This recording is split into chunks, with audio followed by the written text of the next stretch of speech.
Hello दोस्तों, welcome to math sector. Math sector में आप मैथ्स के डिफ़िकल्ट क्वेश्चन को भी शॉर्ट ट्रिक से बड़ी आसानी से सॉल्व कर सकते हैं।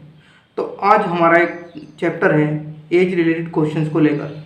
एज जो मैथ्स और रीजनिंग दोनों में बहुत ही इंपॉर्टेंट चैप्टर है। यह चैप्टर इतना इंपॉर्टेंट है कि एक ना एक क्वेश्चन इससे हर एग्ज़ाम में आपको देखने को मिलता है। तो इसके हम कुछ क्वेश्चन लेके आए हैं जिन क्वेश्चन को आप बिन पेपर और पेन के हल कर सकते हैं। तो देखिए कैसे इनको हल किया जा सकता है बिना पेपर और पेन के। तो पहला क्वेश्चन हमें जैसा ये दिया गया है कि शीतल और दिव्या की वर्तमान आयु का रेशो 6:5 है। ठीक है, तो 8 वर्ष के बाद उनकी आयु का रेशो 22:90 हो जाएगा। तो हमें बताया गया है, हमें पूछा गया है इस क्वेश्चन में कि दिव्या की वर्तमान आयु क्या है, यानी कि दिव्या की जो करंट एज है वो क्या है, आज की डेट क्या है। तो आज की जो हमें का रेशो दिया गया है दिव्या का, वो दिया गया है रेशो 5। तो इसका मतलब रेशो 5 है और हमें वर्तमान यानी कि इन ऑप्शन जो 4 ऑप्शन दिए गए, इन्हीं चारों में से कोई सा ना कोई इसकी एज होगी। तो अब हमें उसको डिफाइन करने के लिए हम कैसे करेंगे, तो इससे को डिफाइन करने के लिए हमें देखेंगे कि जो रेशो इस 5 से पूरा जो ऑप्शन इस 5 से पूरा का पूरा कट जाएगा वही दिव्या की वर्तमान एज हो जाएगी। तो चलिए चेक कर लेते हैं। ऑप्शन नंबर ए 22 भी पूरा 5 से नहीं कट रहा है, तो ये भी नहीं होगा। बी 38 भी 5 से पूरा नहीं कट रहा है, तो ये भी नहीं होगा। ऑप्शन नंबर सी 34 भी 5 से नहीं कट रहा है, तो ये भी नहीं, इसका ऑप्शन आंसर नहीं होगा।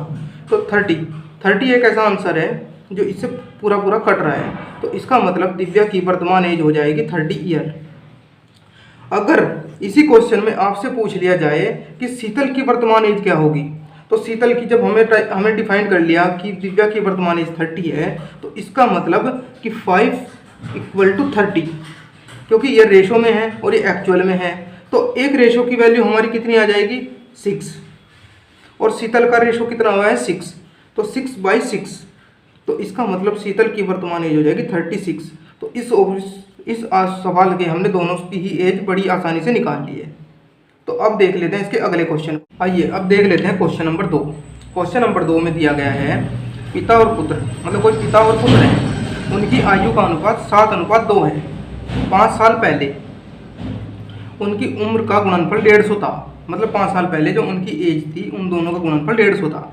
तो इसमें हमें डिफाइन करना है पिता की एज क्या है, मतलब पिता की एज क्या है। अगर ये ना दिया हो ना कि वर्तमान की बतानी या 5 साल पहले की बतानी, तो हम इसमें मान लेते हैं कि वो हमसे पूछ रहा है कि वर्तमान की हमें एज बतानी है। तो चलिए अब हम इसमें भी वही ऑप्शन को उठा के चेक कर लेते हैं। तो पिता का रेशो कितना हो गया 7। अब हमें एक ऐसा ऑप्शन ढूंढना है जो 7 से पूरा कट जाए। तो पहला ऑप्शन देखते हैं, ऑप्शन नंबर 30। क्या 30 पूरा कट रहा है? नहीं, तो ये भी नहीं होगा। ऑप्शन नंबर बी 7 से 45 पूरा कट रहा है? नहीं कट रहा है, तो बी भी नहीं होगा। ऑप्शन नंबर सी, क्या सी पूरा कट रहा है? हाँ, 7 पंजे 35, तो ये ऑप्शन हो सकता है। लेकिन अभी हम चेक करेंगे डी को भी। 7 से क्या 40 पूरा कट रहा है? नहीं, ये भी नहीं कट रहा है, तो इसका आंसर हो गया सी 35। अब आइए चेक कर लेते हैं कि क्या 5 साल पहले दोनों की एज का गुणनफल 150 था। तो इसका मतलब 7 का जो हमारे पास रेशो 7 की जो वैल्यू आ गई वो 35 आ गई। तो एक रेशो की वैल्यू हमारे पास कितनी आ गई 5। तो पुत्र की का जो रेशो था वो था 2, तो 2 रेशो था। 1 रेशो की वैल्यू 5, तो 2 रेशो की वैल्यू 10। तो यानी कि पुत्र की जो एज है वर्तमान की वो 10 है। तो 5 साल पहले फादर की जो एज होगी वो कितनी होगी 30, और पुत्र की जो 5 साल पहले वो जो होगी 5। तो हमें गुणनफल बोला है ना, तो 30 × 5 = 150। तो यानी कि इसका मतलब ये मतलब फादर की जो वर्तमान एज है वो 35 है। क्वेश्चन नंबर 3 में पूछा गया है कि वर्तमान में यानी कि आज पति और पत्नी की उम्र का योग 100 है, यानी कि उन दोनों की एज अगर हम मिला दें तो उनका योग 100 है। तो 10 साल पहले उनकी आयु का अनुपात 10 साल पहले 9:7 था। तो वर्तमान में पति की उम्र क्या होगी। अभी थोड़ा सा इसमें क्वेश्चन में कुछ चेंज किया गया है, क्योंकि हमें पूछा गया है वर्तमान का और लेकिन रेशो दिया गया है 10 साल पहले का। तो इसमें कुछ ज़्यादा बड़ा काम नहीं करना है, सिर्फ हमें सभी ऑप्शन में से 10-10 को घटा देना है, क्योंकि 10 साल पहले जाएंगे तो 10-10 को घटा देंगे। इसमें से 10 घटाएंगे तो ये 35 हो जाएगा, इसमें से 10 घटाएंगे तो ये 45 हो जाएगा, इसमें से 10 घटाएंगे तो ये 55 हो जाएगा, इसमें से 10 घटाएंगे तो ये 30 हो जाएगा।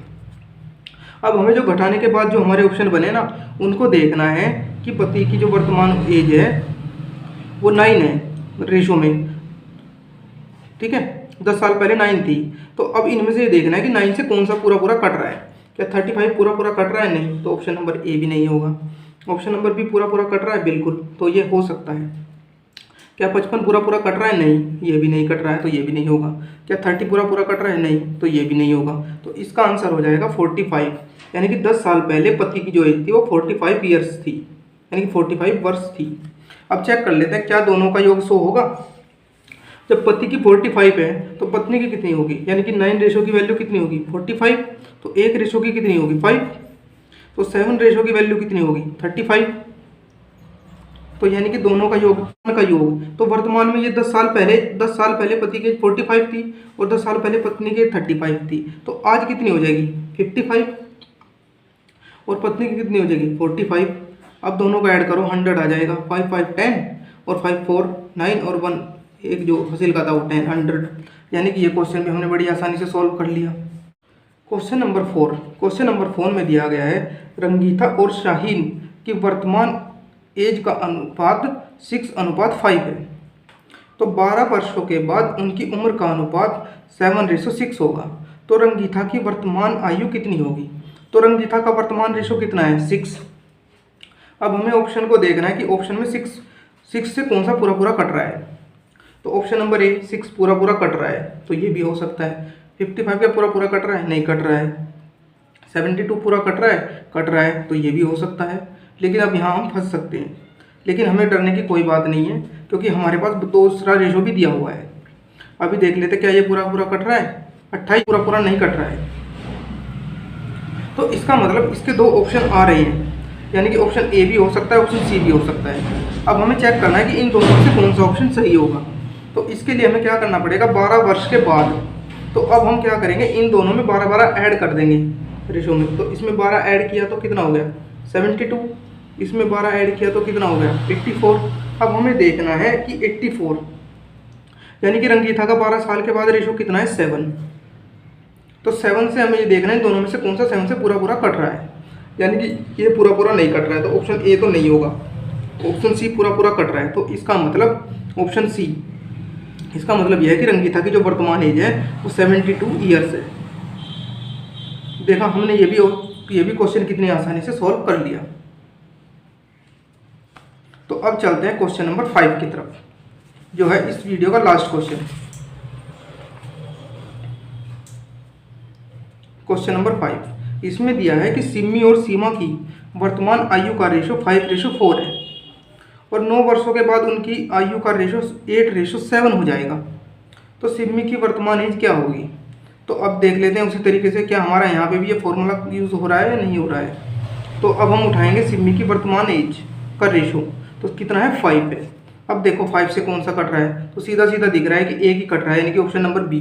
तो इसका मतलब सिमी की वर्तमान एज कितनी हो जाएगी 15 वर्ष। अगर इसी में आपसे पूछ ले कि सीमा की कितनी होगी, तो जब सिमी की 15 है तो सीमा की कितनी हो जाएगी, यानी कि 5 रेशो की वैल्यू हमारे पास कितनी आ गई 50, तो 1 रेशो की वैल्यू कितनी आ जाएगी 3, तो 4 रेशो की वैल्यू कितनी आ जाएगी 12, तो यानी कि सीमा की वर्तमान एज कितनी हो जाएगी, सीमा की वर्तमान एज हो जाएगी 12, यानी कि 12 वर्ष।